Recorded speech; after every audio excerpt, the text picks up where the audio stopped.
I've always loved to cook, but it wasn't until I had my first daughter Ashley that I really got interested in cooking and nutrition.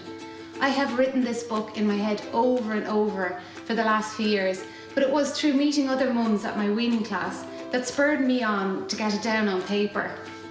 Having your first child is both exciting and daunting. I was so passionate about giving Ashley the best that it led me to pushing myself to follow ridiculous meal plans and spending hours in the kitchen. I soon learned that having a baby is much like feeding a family, and I started to include her in our family meals. This allowed me to batch cook and prepare her snacks and her finger food in advance. So when Jessica, my second daughter, came along, it was a breeze. After talking to other mothers, I found they were struggling to feed their children, and I wondered, why are my girls happily accepting food where others are becoming picky eaters? I kind of put this down initially to a mum weaning the baby on shop-bought food. As I started looking into it further, these mums actually had spent hours in the kitchen preparing the food for their child.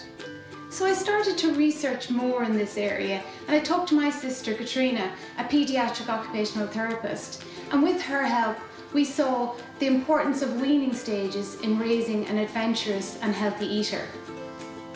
I started my weaning classes and aimed them at guiding parents on how to feed a baby.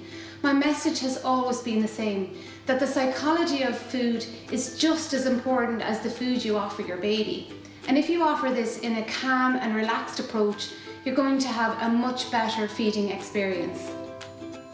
My advice comes from feeding my own children and also through my weaning classes, where I meet so many mums starting out feeding their baby. I frequently get asked at the class, where is my recipe book? And I'm delighted to say, here it is.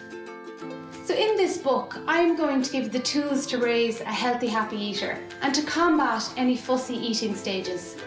I cannot guarantee that your child will eat everything they're offered, but my kids are great eaters, but it still takes a few attempts to convince them to eat something new. So my book, Baby and Family Recipe Book, is available now on mummycooks.com.